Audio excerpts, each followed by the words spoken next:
नमस्कार दोस्तों, आज के वीडियो हम बात करेंगे dedicated freight corridor corporation of India limited के बारे में।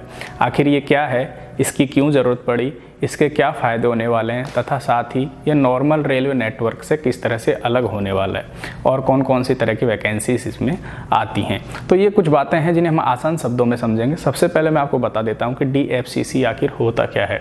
दोस्तों, इसका पूरा नाम है डेडिकेटेड फ्रेट कॉरिडोर, मतलब मालगाड़ियों के लिए समर्पित रेल गलियारा, जिसमें सिर्फ और सिर्फ मालगाड़ियाँ चलें और पैसेंजर ट्रेन उसमें अलाउ ना की जाएँ। तो इसकी आवश्यकता क्यों पड़ी वो मैं भी आपको बता देता हूँ।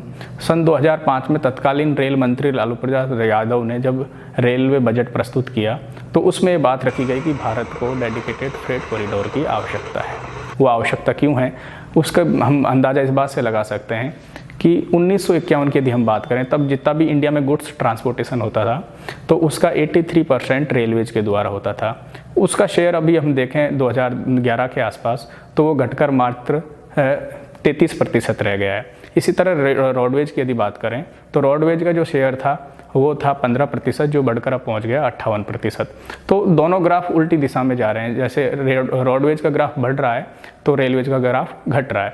तो इस चीज़ को जब उन्होंने देखा कि हम व्यापारियों में अपना विश्वास खो रहे हैं तो इसलिए हमें डेडिकेटेड फ्रेट कॉरिडोर की स्थापना करनी चाहिए। उससे होगा क्या, जो भारत के जो 4 महानगर हैं, दिल्ली, मुंबई, चेन्नई और कोलकाता, इनको जोड़ने के लिए रेलवे नेटवर्क और हाईवे नेटवर्क ऑलरेडी मौजूद है, लेकिन उस पर इतना ज़्यादा लोड है, वो ओवरलोड चलता है। 15% से लेकर 50% उस पर ज़्यादा ट्रैफिक रहता है। इसकी वजह से ना तो मालगाड़ियाँ टाइम पे पहुंच पाती हैं, ना पैसेंजर ट्रेन टाइम पे पहुंच पाती हैं। तो यात्रियों को भी सामना करना पड़ता है परेशानी का और व्यापारियों को भी। तो उससे बचने के लिए उन्होंने तय किया कि क्यों ना इन जो ऑलरेडी नेटवर्क हमारे पास है इसी के पैरेलल एक और डेडिकेटेड नेटवर्क बनाया जिस पे सिर्फ और सिर्फ मालगाड़ियाँ चलें। तो जो अभी का जो नेटवर्क है वो काम आ जाएगा पैसेंजर ट्रेन्स के लिए और अलग से जो हम नेटवर्क बनाएंगे वो आ जाएगा मालगाड़ियों के लिए। तो ये तो बात हो गई कि इसकी आवश्यकता क्यों निकल के आई। अब इसके फ़ायदे क्या होंगे और ये बाकी जो रेल नेटवर्क है उससे किस तरह से अलग है, इसके मतलब क्या क्या फंक्शंस पहले से जो नेटवर्क है उससे अलग हैं, वो भी मैं आपको बता देता हूँ। हम बात करें यदि आज के जो नेटवर्क है रेलवे नेटवर्क, तो इसे बिछाने में 1 किलोमीटर यदि हम इसे बिछाएंगे तो इसे 11 से 12 करोड़ का खर्चा इसमें आता है। लेकिन हम बात करें डेडिकेटेड फ्रेट कॉरिडोर के तहत जो बनाया जा रहा है उसमें 17 से 18 करोड़ पर किलोमीटर का खर्चा आ रहा है। उसकी वजह क्या है, आज का जो नेटवर्क है उस पर हम डबल डेकर या हम बात करें डबल कंटेनर वाली ट्रेन नहीं चला सकते, लेकिन जो बनाया जा रहा है जो अभी DFCC के थ्रू उस पर 7.3 मीटर की क्लियर हाइट रखी गई है जिससे कि डबल कंटेनर वाली ट्रेन भी आप आराम से चला सको।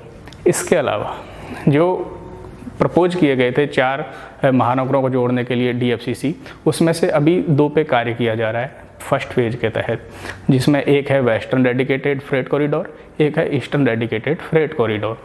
वेस्टर्न आता है महाराष्ट्र से UP तक और यदि हम बात करें ईस्टर्न वाले की तो वो चलता है पंजाब से बंगाल तक। मैक्सिमम की बात करें तो 70 किलोमीटर पर आवर की मैक्सिमम स्पीड आज मालगाड़ी की है, उसको बढ़ाकर 100 किलोमीटर पर आवर किया जाएगा। उससे क्या होगा कि जो एवरेज स्पीड है 25 किलोमीटर पर आवर वो लगभग 3 गुना हो जाएगी 70 किलोमीटर प्रति घंटा। तो उससे हम ज़्यादा माल ज़्यादा रफ्तार के साथ कम समय में पहुंचा पाएंगे।